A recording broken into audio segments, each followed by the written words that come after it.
Hello everyone, welcome to Bedi scholar classes. जैसा कि मैंने आपको इंट्रोडक्टिव वीडियो में बताया था कि मैं आपको बायोलॉजी पढ़ाऊंगी, तो आज हम शुरू करते हैं +1 के पहले चैप्टर से द लिविंग वर्ल्ड। आप लोगों ने क्या करना है, आप लोगों ने अपनी कॉपी पेंसिल अपने साथ रखनी है। जो भी मैं लिखती जाऊंगी, जो भी मैं बोलती जाऊंगी, वो सारा आपने नोट डाउन करना है। उसके बाद आपने नोट्स अच्छे से पढ़ने हैं। फिर आपने एनसीईआरटी की लाइन्स पढ़नी है। आपको एनसीईआरटी की एक एक शब्द इन नोट्स के बाद जो है वो समझ आएगा। देन आपने क्या करना है, आपने एमसीक्यू की कोई किताब लेनी है और आपने उस टॉपिक के एमसीक्यू करना शुरू करना है और आपने ये process again and again and again दोहरानी है। आपके पास इस चैप्टर में जो चीजें हम कवर करेंगे वो क्या क्या हैं। इसमें सबसे पहले तो ये बात करी गई है कि व्हाट इज लिविंग। आप लिविंग को डिफाइन कैसे कर सकते हैं, लिविंग और नॉन लिविंग में क्या फर्क है। फिर उसके बाद हम बात करेंगे टेक्सोनॉमी की, सिस्टेमैटिक्स की और टेक्सोनॉमिक एड्स की। तो सबसे पहले चलिए बात करते हैं व्हाट इज ग्रोथ। ग्रोथ क्या है आपके पास। ग्रोथ को करने से पहले एक चीज मैं और बताऊंगी आपको कि मैंने अभी बोला कि लिविंग और नॉन लिविंग में क्या फर्क है। तो एनसीईआरटी में कुछ 5 पैरामीटर्स की बात करी हुई है। तो सबसे पहले उन 5 पैरामीटर्स को देख लेते हैं कि 5 पैरामीटर कौन कौन है आपके। तो what is living, what is living, इस चीज को कैसे बताया गया है एनसीईआरटी में। कुछ 5 पैरामीटर हैं और वो पैरामीटर हैं, सबसे पहले तो ग्रोथ की बात करी है, उसके बाद रिप्रोडक्शन, रिप्रोडक्शन, उसके बाद है मेटाबॉलिज्म, मेटाबॉलिज्म, उसके बाद है आपके पास cell organization, cell organization. Then आपके पास बात करी गई है कॉन्शियसनेस की, कॉन्शियसनेस की। तो यहां पे इन 5 पैरामीटर को डिस्कस करने से पहले मैं आपको एक चीज और बताना चाहूंगी कि इन 5 पैरामीटर के हिसाब से क्या बताने की कोशिश हुई है। ये सारे पैरामीटर्स, ये सारी चीजें तो लिविंग ऑर्गेनिज्म में होती ही होती हैं। क्या ये नॉन लिविंग में भी होती हैं? 2 कॉन्सेप्ट है हमारे पास, एक है डिफाइनिंग प्रॉपर्टी, डिफाइनिंग प्रॉपर्टी, और दूसरा है फंडामेंटल, फंडामेंटल प्रॉपर्टी। तो डिफाइनिंग प्रॉपर्टी क्या है और फंडामेंटल प्रॉपर्टीज क्या है आपके पास। सबसे पहले डिफाइनिंग प्रॉपर्टी की अगर मैं बात करूं तो डिफाइनिंग प्रॉपर्टी आपके पास वो फीचर्स हैं जो सारे ही लिविंग ऑर्गेनिज्म में होते हैं और किसी भी नॉन लिविंग ऑर्गेनिज्म में नहीं होते हैं। वो फीचर्स जो सारे लिविंग ऑर्गेनिज्म में जो हैं वो प्रेजेंट होंगे। सारे लिविंग ऑर्गेनिज्म का मतलब है कि कोई एक्सेप्शन यहाँ पे नहीं होनी चाहिए, कोई भी एक्सेप्शन जो है यहाँ पे नहीं होनी चाहिए। सारे सारे सारे लिविंग ऑर्गेनिज्म में वो फीचर्स प्रेजेंट होंगे, लेकिन किसी भी नॉन लिविंग में वो प्रेजेंट नहीं होंगे। उन फीचर्स को बोलते हैं defining features. Present in all living organisms without exception, without exception. और फंडामेंटल्स क्या होंगे? फंडामेंटल फीचर्स वो होंगे जो लिविंग ऑर्गेनिज्म में भी देखने को मिल जाएंगे, कुछ कुछ नॉन लिविंग ऑर्गेनिज्म में भी देखने को मिल जाएंगे, और ये भी हो सकता है कि कुछ लिविंग ऑर्गेनिज्म में ना हो वो फीचर। उन फीचर्स को क्या बोलते हैं? फंडामेंटल फीचर्स बोलते हैं। मैं आपको एक एग्जांपल देती हूं। जैसे हम नॉर्मली बोलते हैं कि प्लांट्स आर ग्रीन, लेकिन जो ग्रीन नहीं है क्या वो प्लांट नहीं है? कुछ प्लांट्स आपने ऐसे भी देखे होंगे जो पर्पल कलर के जिसके लीव्स रहते हैं, कुछ ऑरेंज कलर के लीव्स रहते हैं, तो क्या वो प्लांट नहीं है? वो भी प्लांट हैं, और जो ग्रीन कलर के हैं वो भी प्लांट हैं। तो ये बोलना कि प्लांट्स आर ग्रीन, वो ग्रीन कलर जो है वो प्लांट की फंडामेंटल प्रॉपर्टी है, डिफाइनिंग प्रॉपर्टी नहीं है। क्योंकि कुछ प्लांट ग्रीन नहीं होते हैं, तो वो क्या हुआ? वो फंडामेंटल प्रॉपर्टी हुई। अगर डिफाइनिंग प्रॉपर्टी की बात होगी तो मैंने आपको पहले बोल दिया कि वो सारे लिविंग ऑर्गेनिज्म में होगा और किसी भी नॉन लिविंग ऑर्गेनिज्म में नहीं होगा। अब बात करते हैं कि ग्रोथ, सबसे पहला जो हमारा टॉपिक है, सबसे पहला जो पैरामीटर है दैट इज ग्रोथ। ग्रोथ क्या है लिविंग ऑर्गेनिज्म में या नॉन लिविंग ऑर्गेनिज्म में, हम देखेंगे अभी ग्रोथ होता है कि नहीं होता है। तो ग्रोथ को डिफाइन कैसे किया जाता है? ग्रोथ तब बोली जाएगी जब किसी ऑर्गेनिज्म का इंक्रीज इन सरफेस एरिया होगा, increase in surface area, increase in volume, increase in cell number और इंक्रीज इन साइज। अगर ये चीजें होती हैं आपके पास तो इट मीन्स की ऑर्गेनिज्म की ग्रोथ हो रही है। अगर किसी ऑर्गेनिज्म का सरफेस एरिया बढ़ रहा है, किसी ऑर्गेनिज्म का वॉल्यूम बढ़ रहा है, किसी ऑर्गेनिज्म का सेल नंबर बढ़ रहा है, किसी ऑर्गेनिज्म का साइज बढ़ रहा है, इट मीन्स उसकी ग्रोथ हो रही है। तो ग्रोथ को हम ऐसे डिफाइन कर सकते हैं। अब एनसीईआरटी में बात करी है कुछ ट्विन फीचर्स की कि ग्रोथ के ट्विन फीचर्स क्या क्या है। तो ग्रोथ के ट्विन फीचर हैं आपके पास, एक तो सेल नंबर का बढ़ना और दूसरा सेल साइज का बढ़ना। ये दोनों ही क्या हैं, ट्विन फीचर ऑफ ग्रोथ हैं। अगर आपका सेल नंबर बढ़ रहा है तो हम बोलते हैं ग्रोथ हुआ है।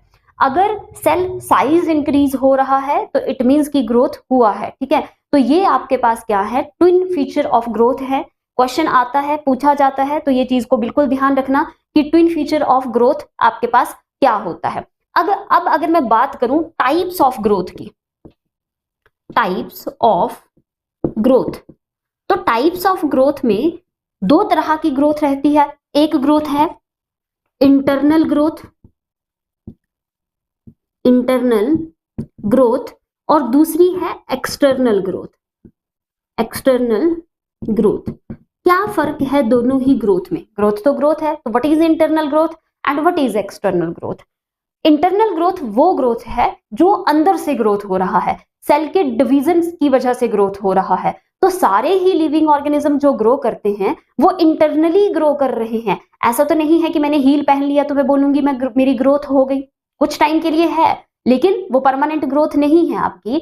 तो ये आपके पास जो है इंटरनल ग्रोथ जो है वो सेल के डिवीजन से होगा। जब आप छोटे थे आपके हाथ पैर नाक सब छोटा था, लेकिन जैसे जैसे आप बढ़ते गए तो आपके पूरे ही ऑर्गन्स जो हैं वो यूनिफॉर्मली बढ़ रहे हैं। इट मींस क्या हो रहा है, आपकी बॉडी के सेल्स डिवाइड कर रहे हैं और आपकी इंटरनल ग्रोथ हो रही है। तो सारे ही लिविंग ऑर्गेनिज्म में क्या होती है, इंटरनल ग्रोथ होती है। ऑल लिविंग ऑर्गेनिजम्स, सारे ही लिविंग ऑर्गेनिज्म में इंटरनल ग्रोथ होगा। एक्सटर्नल ग्रोथ की अगर मैं बात करूं तो एक्सटर्नल ग्रोथ का मतलब है कि इंटरनली सेल डिवाइड नहीं कर रहे हैं, बाहर या तो किसी चीज की डिपोजिशन की वजह से या किसी एक्सटर्नल फैक्टर की वजह से आपकी ग्रोथ हो रही है। अब ये फैक्टर्स क्या हो सकते हैं, ये नॉन लिविंग में भी ग्रोथ होती है। एक्सटर्नल ग्रोथ नॉन लिविंग में भी होगा। नॉन लिविंग का एग्जाम्पल क्या है आपके पास? अगर मैं बात करूं माउंट एवरेस्ट की, तो आप ज्योग्राफी में ये चीज को पढ़ते हैं कि माउंट एवरेस्ट हर साल थोड़ा थोड़ा बढ़ रहा है, उसकी हाइट थोड़ी थोड़ी इंक्रीज हो रही है। ऐसा क्यों हो रहा है? हो सकता है टेक्टोनिक प्लेट्स के टकराने की वजह से हो रहा हो सकता है मटेरियल के डिपोजिशन की वजह से हो रहा हो। तो ये नॉन लिविंग में एक्सटर्नल ग्रोथ शो हो रही है और लिविंग ऑर्गेनिज्म में इंटरनल ग्रोथ होती है। इट मीन्स कि नॉन लिविंग ऑर्गेनिज्म में भी ग्रोथ शो हो सकती है। तो अब मैंने पहले आपको बताया कि हमारे पास जो है इन पैरामीटर्स को डिफाइन करने के लिए भी दो कॉन्सेप्ट दिए गए हैं, एक है डिफाइनिंग प्रॉपर्टी, दूसरा है फंडामेंटल प्रॉपर्टी। तो अब आप मुझे ये बताइए कि क्या ग्रोथ फंडामेंटल प्रॉपर्टी है या ग्रोथ डिफाइनिंग प्रॉपर्टी है? तो हमने जैसे डिस्कस किया कि ग्रोथ तो नॉन लिविंग में भी हो रहा है, लिविंग में तो चलो होगा ही होगा। तो जब नॉन लिविंग की बात आ गई, जब एक्सेप्शन आ गई, तो इट मींस ग्रोथ जो है, growth is not a defining feature. Growth एक डिफाइनिंग फीचर नहीं है, क्योंकि मैंने आपको क्या बोला कि डिफाइनिंग फीचर क्या होगा, जो सारे लिविंग ऑर्गेनिज्म में है विदाउट एक्सेप्शन, किसी भी नॉन लिविंग ऑर्गेनिज्म में नहीं होना चाहिए। लेकिन ये तो नॉन लिविंग ऑर्गेनिज्म में भी ग्रोथ हो रही है। तो growth is not a defining feature but internal growth is a defining feature. क्योंकि मैंने आपको बोला इंटरनल ग्रोथ सिर्फ और सिर्फ किस में होगी, लिविंग ऑर्गेनिज्म में होगी, नॉन लिविंग में इंटरनल ग्रोथ नहीं होता। क्या माउंट एवरेस्ट के सेल डिवाइड कर रहे हैं, इंटरनल ग्रोथ हो रही है उसकी? नहीं, ऐसा नहीं हो रहा है, वो एक्सटर्नल कुछ फीचर्स की वजह से उसकी ग्रोथ हो रही है। तो ये आपके पास growth is not a defining feature but internal growth is a defining feature. Internal growth is a defining feature. Internal growth क्या है? डिफाइनिंग फीचर है। आप वीडियो पॉज करके इसको नोट डाउन कर सकते हैं।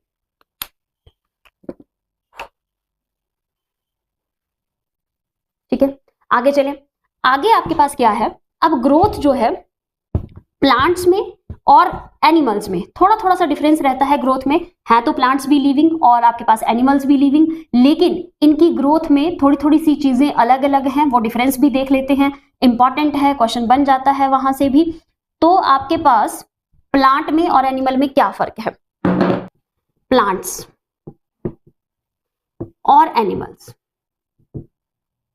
प्लांट्स और एनिमल्स, प्लांट्स और एनिमल की ग्रोथ में क्या फर्क है? अब जो प्लांट्स हैं इनकी ग्रोथ लोकलाइज्ड होगी। सबसे पहला पॉइंट, इनकी ग्रोथ कैसी है? लोकलाइज्ड है। और जो आपके एनिमल्स हैं इनकी ग्रोथ कैसी है? अनलोकलाइज्ड है। क्या मतलब हुआ इस बात का, लोकलाइज्ड एंड अनलोकलाइज्ड? तो प्लांट में एक कॉन्सेप्ट होता है, अब ये कॉन्सेप्ट आपने अच्छे से समझना है क्योंकि यही कॉन्सेप्ट आपका जो है वो आगे डेवलपमेंट ऑफ ग्रोथ वाले चैप्टर में जो है वो वहां पे भी काम आएगा, और जगह जगह पे जब तक आप बॉटनी पढ़ते रहोगे ये कॉन्सेप्ट चलता ही रहेगा। अब देखिए जो प्लांट है उसमें क्या होता है, अगर मैं बोलूं ये प्लांट है, ये प्लांट्स की रूट्स हैं, तो प्लांट के कुछ कुछ पॉइंट्स पे स्पेशल तरह के सेल्स होते हैं। कहां कहां पे? लाइक ये अपना शूट एपेक्स है, स्टेम का टॉप है, तो ये जो शूट एपेक्स है यहाँ पे कुछ सेल्स होते हैं जो कॉन्टिन्यूसली डिवाइडिंग सेल्स होते हैं, जिनको हम क्या बोलते हैं? Meristem cells. दो तरह के सेल प्लांट में होते हैं, एक होता है मेरिस्टेम सेल और दूसरे होते हैं परमानेंट सेल्स। तो कहां कहां पे मेरिस्टेम सेल्स होंगे? एक तो स्टेम पे, तो इसको बोल देते हैं शूट मेरिस्टेम सेल।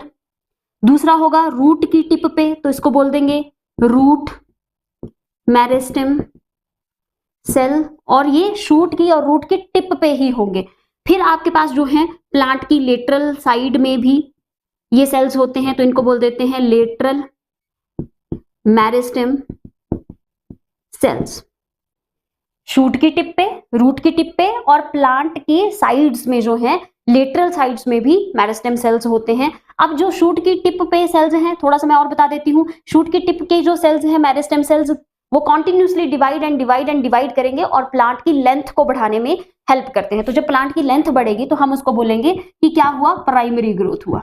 क्या हुआ? प्राइमरी ग्रोथ हुआ। जब रूट की टिप पे मेरिस्टेम सेल्स हैं, ये भी कॉन्टिन्यूसली डिवाइडिंग, ठीक है, तो ये क्या कर रहे हैं? रूट की लेंथ को बढ़ा रहे हैं। तो रूट की लेंथ जब बढ़ेगी तो हम बोलेंगे क्या हुआ? प्राइमरी ग्रोथ हुआ। जो लेटरल मेरिस्टेम सेल्स हैं, ये प्लांट के लाइफ के फेज में, सेकेंड फेज में जो है वो दोबारा से मेरिस्टेमिक सेल्स बनते हैं। पहले ये परमानेंट सेल्स होते हैं और परमानेंट सेल डिवाइड नहीं करते हैं। मेरिस्टेमिक सेल कॉन्टिन्यूसली डिवाइड करते हैं, परमानेंट सेल्स डिवाइड नहीं करते हैं, they lose the capacity to divide. लेकिन जब जरूरत पड़ती है जिंदगी में कि हाँ भाई हमें डिवाइड करना है, किसी चीज को रिपेयर करना है, या हमें जो है मोटा होना है, प्लांट को लगा कि मोटा होना है, तो कुछ परमानेंट सेल्स दोबारा से अपनी कैपेसिटी गेन करते हैं डिवाइड करने की और मेरिस्टेम सेल्स बनते हैं। उनको हम बोलते हैं लेटरल मेरिस्टेम्स। तो ये प्लांट को मोटा करते हैं। जो प्राइमरी वाले थे, जो अपने प्राइमरी ग्रोथ वाला कॉन्सेप्ट था, उसमें था कि लेंथ बढ़ रही है, चाहे स्टेम की हो चाहे रूट की हो, ठीक है। और लेटरल मेरिस्टेम में प्लांट मोटा होगा तो ये क्या करते हैं? सेकेंडरी ग्रोथ करवाते हैं, सेकेंडरी ग्रोथ करवाते हैं। अब हो क्या रहा है? हो ये रहा है कि प्लांट की टिप से ही ग्रोथ चल रही है। बाकी जितने भी सेल हैं प्लांट के, they all are permanent cells, लेकिन टिप के सेल जो है वो डिवाइडिंग सेल्स हैं। डिवाइड कौन कर रहा है? सिर्फ ये वाले सेल्स, और यहाँ पे जो लेटरल साइड पे होंगे वो जिंदगी के दूसरे फेज में डिवाइड करना शुरू करेंगे। तो फिलहाल ग्रोथ किसकी वजह से हो रही है? ग्रोथ हो रही है इन एपिकल मेरिस्टेम्स की वजह से। मतलब कुछ लोकेशंस से ही ग्रोथ पॉसिबल है। अगर आप मेरिस्टेम सेल्स निकाल देंगे तो ग्रोथ रुक जाएगी प्लांट की। तो इस लोकेशन से ग्रोथ हो रहा है, इस लोकेशन से ग्रोथ हो रहा है, और लेटरल मेरिस्टेम वाली पोजीशन से जो है वो ग्रोथ हो रहा है। तो इसीलिए कुछ कुछ लोकेशन से जब ग्रोथ होता है तो इसको हम बोलते हैं लोकलाइज्ड ग्रोथ। और एनिमल्स में अनलोकलाइज्ड ग्रोथ है। क्या ऐसा होता है एनिमल्स में कि मेरी गर्दन बढ़ गई, मैं बाकी छोटा रहेगी, है ना, मेरी बाजुएं बढ़ रही हैं लेकिन बाकी मेरी ग्रोथ नहीं हो रही क्योंकि मेरी तो फिंगर्स के टिप्स के जो सेल हैं वही डिवाइड कर रहे हैं? ऐसा नहीं होता है। पहले भी मैंने आपको बोला कि जब हम छोटे थे तो सारे ही ऑर्गन्स, है ना, हाथ पैर सब छोटा था, लेकिन जैसे जैसे हम बढ़ते गए तो बॉडी का हर ऑर्गन यूनिफॉर्मली बढ़ता जाता है, एक जैसी ग्रोथ हमें देखने को मिलती है उसमें। तो इट मीन्स हमारी ग्रोथ किसी लोकेशन पे नहीं हो रही है, हमारी ग्रोथ पूरी बॉडी में यूनिफॉर्मली हो रही है, पूरी बॉडी के सेल्स डिवाइड कर रहे हैं। तो हमारी ग्रोथ लोकेशंस पे नहीं है, पूरी बॉडी की ग्रोथ है, इसीलिए इसको बोलते हैं अनलोकलाइज्ड ग्रोथ बोलते हैं हम इसको। देन आपके पास आता है प्लांट्स की ग्रोथ इनडेफिनिट होती है, इनडेफिनिट है, और एनिमल्स की ग्रोथ जो है वो डेफिनिट है। क्या मतलब हुआ इस चीज का कि प्लांट जब तक है टिल डेथ प्लांट जो है वो ग्रो करेंगे, क्योंकि इनके मेरिस्टेम सेल्स को काम ही ये दिया है कि तूने बस डिवाइड करना है और जिंदगी में तुमने कोई काम नहीं करना। तो ये जिंदगी भर डिवाइड डिवाइड डिवाइड डिवाइड करते रहेंगे, जिंदगी भर प्लांट की ग्रोथ चलती रहेगी। आपने देखा होगा प्लांट के पत्ते गिरते हैं, फिर नए पत्ते आते हैं, टहनी आप काट देते हो, नई टहनियां आ जाती हैं, तो वो सब कुछ क्या है, ग्रोथ है, कि जिंदगी भर ग्रोथ चलती रहेगी आपके प्लांट्स में। लेकिन एनिमल्स में क्या ऐसा होता है, हमारी ग्रोथ जो है वो ज्यादा से ज्यादा 20 या 21 तक होगी, उसके बाद हम एक स्टेशनरी फेज में आते हैं, देन उसके बाद हम 35-40 के बाद जो है वो डिक्लाइन फेज में चले जाते हैं। तो हमारी ग्रोथ जो है एक पर्टिकुलर टाइम तक हो रही है, हमारी ग्रोथ डेफिनिट ग्रोथ है। तीसरा पॉइंट है कि प्लांट्स की ग्रोथ जो है वो इनडिटर्मिनेंट होती है, और एनिमल्स की ग्रोथ जो है वो डिटर्मिनेंट होती है, डिटर्मिनेंट होती है। इसका क्या मतलब हुआ, अब प्लांट्स आप देखेंगे तो प्लांट आपने लगा दिया, क्या आप पहले बता सकते हो कि मेरी प्लांट की जो है एक ब्रांच इधर को निकलेगी, एक ब्रांच इधर को निकलेगी, पत्तियां इधर को निकलेगी? नहीं, हमें नहीं पता है। हमने प्लांट लगाया और वो प्लांट कैसे ग्रो करेगा, किस तरफ को उसकी टहनियां निकलेंगी, किस तरफ को फूल आएंगे, हमें नहीं पता है उसका कुछ भी। लेकिन एनिमल्स में ऐसा नहीं होता है। एनिमल्स में हमें पहले पता है कि ह्यूमन का जो स्ट्रक्चर है, सारे ह्यूमंस का यही स्ट्रक्चर होगा। 2 लेग्स हैं तो लेग्स की पोजीशन पे लेग्स ही होंगी, 2 आर्म्स हैं तो आर्म्स की पोजीशन पे आर्म्स ही होंगी, जहां आंखों के लिए जगह बनी है वहां आंखें ही होंगी हमारी, है ना। ऐसा नहीं है कि कोई इधर को बढ़ गया कोई इधर को बढ़ गया, नहीं, हमारी डिटर्मिनेंट ग्रोथ होती है, हमें पहले पता है कि हमारी शेप क्या होगी। तो ये सारी जो है वो डिफरेंस है। बाकी ग्रोथ प्लांट्स में भी इरिवर्सिबल होता है और एनिमल्स में भी इरिवर्सिबल होता है।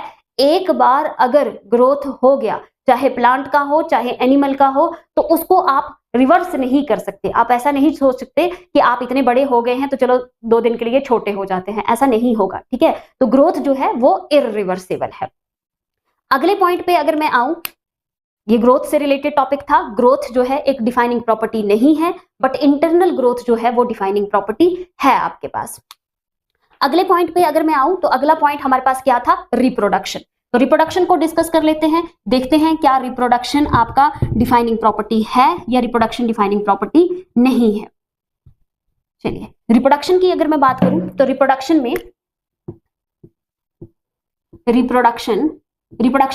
2 तरह से होती है। एक रिप्रोडक्शन है आपके पास सेक्सुअल और दूसरी है asexual. Sexual reproduction and asexual reproduction, फर्क क्या है दोनों में? सेक्सुअल रिप्रोडक्शन बाय पेरेंटल होती है, 2 पेरेंट्स चाहिए हमें सेक्सुअल रिप्रोडक्शन के लिए। एसेक्सुअल रिप्रोडक्शन जो है वो यूनिपेरेंटल होती है, एक ही पेरेंट से काम चल जाता है। एसेक्सुअल रिप्रोडक्शन है एक ही पेरेंट्स अपनी प्रोजेनी प्रोड्यूस करने के लिए तैयार रहता है। बाई पेरेंटल में आपके पास क्या होगा, इसमें सिमिलर प्रोजेनी प्रोड्यूस होती है, और सेक्सुअल रिप्रोडक्शन में, एसेक्सुअल रिप्रोडक्शन में आइडेंटिकल प्रोजेनी जो है वो प्रोड्यूस होती है। आइडेंटिकल प्रोजेनी, सिमिलर प्रोजेनी और आइडेंटिकल प्रोजेनी का क्या फर्क है? तो सिमिलर प्रोजेनी का फर्क है कि ह्यूमन के बच्चे ह्यूमन की तरह ही दिखेंगे, गाय के बच्चे गाय की तरह ही दिखेंगे, that is a similar progeny. और आपके पास एसेक्सुअल रिप्रोडक्शन में आइडेंटिकल प्रोजेनी का मतलब क्या है कि मॉर्फोलॉजिकली, जेनेटिकली, हर चीज से जो है वो आपके पास आइडेंटिकल जो है वो प्रोजेनी प्रोड्यूस होगी। चाहे वो जेनेटिक मेकअप है वो भी बिल्कुल पेरेंट के सिमिलर होगा। हमारे में तो अगर थोड़ा बहुत अगर आपको याद है तो सेल डिवीजन वाले मियोसिस में आपके पास जो है वो क्रॉसिंग ओवर हो जाता है, जिसकी वजह से रिकॉम्बिनेशंस बनते हैं, हमारे पास नए नए कॉम्बिनेशंस बनते हैं। तो बेशक हमारी मॉर्फोलॉजी सारे ह्यूमंस की सेम है, लेकिन हमारा जेनेटिक मेकअप हमारे पेरेंट्स से भी थोड़ा सा डिफरेंट होता है। तो हम आइडेंटिकल नहीं है, वी आर नॉट क्लोन। लेकिन एसेक्सुअल रिप्रोडक्शन में आइडेंटिकल प्रोजेनी होती है, इनको हम क्लोन भी बोल सकते हैं। क्वेश्चन आता है कि क्लोन कौन सी रिप्रोडक्शन के थ्रू जो है वो बन सकते हैं, तो एसेक्सुअल रिप्रोडक्शन के थ्रू जो है वो क्लोन्स बन सकते हैं। जो आपका सेक्सुअल रिप्रोडक्शन है इसमें क्या होता है, फ्यूजन ऑफ गैमीट्स होते हैं, मेल एंड फीमेल गैमीट्स बनेंगे और उनका फ्यूजन करवाया जाएगा, तभी नेक्स्ट प्रोजेनी जो है वो पॉसिबल है। जबकि आपके एसेक्सुअल रिप्रोडक्शन में गैमीट्स नहीं होते हैं, यहाँ पे यूनिपेरेंटल है, एक ही पेरेंट्स जो है वो अलग अलग तरीके से रिप्रोड्यूस करेगा। अलग अलग तरीके क्या हो सकते हैं, जैसे आपके पास आ जाएगा बाइनरी फिशन, आपके पास आ जाएगी फ्रेगमेंटेशन, और आपके पास रहने वाला है बडिंग। कुछ इन तरीकों से एसेक्सुअल रिप्रोडक्शन होती है आपके पास। अगर मैं बाइनरी फिशन की बात करूं सबसे पहले, तो बाइनरी फिशन में क्या होगा, एक कोई यूनिसेलुलर ऑर्गेनिज्म है, ये यूनिसेलुलर ऑर्गेनिज्म दो में डिवाइड कर जाएगा। पढ़ा है आपने, amoeba, bacteria, they do binary fissions. तो आपके पास जो है बाइनरी फिशन से एक single cell divided into two daughter cells, दो सेल बना दिए इसने। बड़े इंपॉर्टेंट पॉइंट्स हैं बाइनरी फिशन में, क्या कि आपके पास जो है इसमें इक्वल डिवीजन ऑफ साइटोप्लाज्म होता है।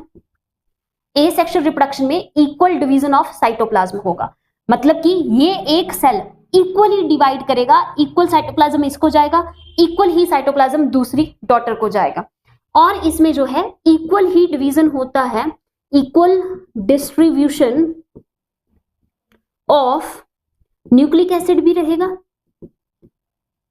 मतलब जेनेटिक मटेरियल भी इक्वल ही देना पड़ेगा। इसके पास जितना जेनेटिक मटेरियल है उसको ये डबल करेगा, और इसको भी उतना ही जेनेटिक मटेरियल मिलेगा, दूसरे को भी उतना ही जेनेटिक मटेरियल मिलेगा।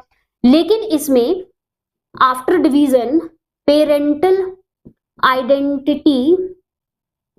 आइडेंटिटी लॉस्ट, एक पेरेंट ही दो में डिवाइड हो गया, तो ये जो पेरेंट था इसकी आइडेंटिटी खत्म, अब ये नहीं रहा, यही तो है जो दो में डिवाइड हो गया है, तो इसकी आइडेंटिटी खत्म, पेरेंटल आइडेंटिटी इसमें खत्म हो जाती है। इक्वल डिवीजन ऑफ साइटोप्लाज्म होगा, equal division of genetic material होगा, और पेरेंटल आइडेंटिटी लॉस्ट हो जाएगी। बहुत इंपॉर्टेंट पॉइंट्स हैं। फ्रेगमेंटेशन आपको पता है कि एक ऑर्गेनिज्म जो है वो छोटे छोटे टुकड़ों में बट जाता है, और वही छोटे छोटे टुकड़े अगेन जो है वो तैयार हो जाते हैं नई प्रोजेनी बनाने के लिए। अब आपके पास बडिंग की अगर मैं बात करूं, तो बडिंग में क्या होता है, जैसे फॉर एग्जाम्पल ईस्ट है ना, ईस्ट में क्या है, एक ईस्ट है, यूनिसेलुलर होता है ये भी, इसमें एक छोटी सी बड निकलेगी, थोड़ा सा साइटोप्लाज्म इस बड को दिया जाएगा, थोड़ा सा जेनेटिक मटेरियल इस बड को दिया जाएगा, फिर ये ग्रो करेगी इसके ऊपर, और थोड़े ही दिनों के बाद ये डिटैच होके नीचे आके नया ईस्ट बनाने शुरू कर देगी। अब आपके पास इसमें क्या हुआ, इसमें अनइक्वल डिवीजन ऑफ साइटोप्लाज्म हुआ, इसमें इक्वल डिवीजन था, इसमें अनइक्वल डिवीजन हुआ, और इसमें पेरेंटल आइडेंटिटी लॉस्ट नहीं होती, पेरेंटल आइडेंटिटी नॉट लॉस्ट, इसमें पेरेंटल आइडेंटिटी लॉस्ट नहीं हुआ। ये जो पेरेंटल ईस्ट था ये एज इट इज रहा, इसने छोटी सी बड निकाली, उसने थोड़ा सा ग्रो किया अपने पेरेंट के ऊपर, और उसके बाद ये डिटैच होके नीचे चला गया और इंडिविजुअली ग्रो कर रहा है। जो पेरेंट ईस्ट था वो एज इट इज रहा, वो खत्म नहीं हुआ आपके पास। लेकिन बाइनरी फिशन में पेरेंटल आइडेंटिटी क्या हो जाती है, लॉस्ट हो जाती है। एग्जांपल्स लिख लेने हैं आपने इसके, जैसे कि मैंने आपको पहले बता दिया कि बाइनरी फिशन जो है वो किस में देखने को मिलता है, एक तो आपके पास एमीबा हो जाएगा, यूग्लेनोइड्स भी होते हैं। अब एमीबा में तो सीधा बाइनरी फिशन हो गया, यूग्लेनोइड्स में ट्रांसवर्स डिवीजन रहती है हमारी, इनको हम डिस्कस करेंगे, लेकिन आगे वाले चैप्टर्स में जब हम रिप्रोडक्शन की बात करते हैं वहां पे डिस्कस करेंगे। फ्रेगमेंटेशन की अगर मैं बात करूं तो कुछ एल्गा में फ्रेगमेंटेशन देखने को मिलता है, जैसे आपके पास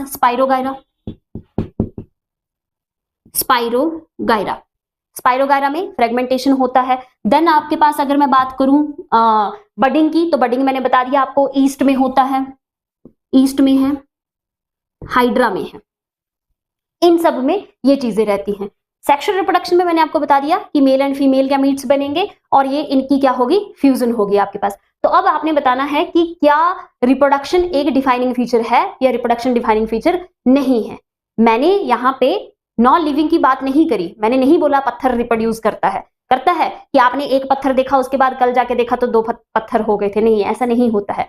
नॉन लिविंग ऑर्गेनिजम्स रिप्रोड्यूस नहीं करते हैं, लेकिन यहाँ पे लिविंग ऑर्गेनिज्म में एक्सेप्शन है, कुछ लिविंग ऑर्गेनिज्म है जो रिप्रोड्यूस नहीं करते हैं। कौन? जैसे म्यूल है, ठीक है, म्यूल रिप्रोड्यूस नहीं करता है। हनी वीज जो अपनी वर्कर हनी वीज हैं वो स्टेराइल होती हैं, और आपके पास जो है इनफर्टाइल ह्यूमन कपल्स वो भी तो रिप्रोड्यूस नहीं कर रहे हैं। तो हम ऐसा नहीं बोल सकते कि सारे ही लिविंग ऑर्गेनिज्म रिप्रोड्यूस करते हैं, कुछ एक एक्सेप्शंस हैं जो रिप्रोड्यूस नहीं करती हैं। इसीलिए reproduction is not a defining feature, not a defining feature, ठीक है। Reproduction is not a defining feature, क्योंकि लिविंग ऑर्गेनिज्म में थोड़ी सी एक्सेप्शंस आ गई हैं। म्यूल है, आपके पास हनी वीज का एग्जांपल दे दिया मैंने आपको, और इनफर्टाइल ह्यूमन कपल्स का एग्जांपल दे दिया। तो reproduction is not a defining feature. आगे के जो कॉन्सेप्ट हैं, आगे के जो पैरामीटर्स हैं वो हम नेक्स्ट लेक्चर में कवर करेंगे। तो आपने जाने से पहले मेरे चैनल को शेयर करना है, लाइक करना है, सब्सक्राइब करना है। बहुत जल्दी हम जीके की क्लासेस भी शुरू करने वाले हैं, तो ज्यादा से ज्यादा वीडियोस को शेयर कीजिए, अपने दोस्तों तक पहुंचाइए, ताकि वो भी घर बैठे आपकी तरह तैयारी कर सके।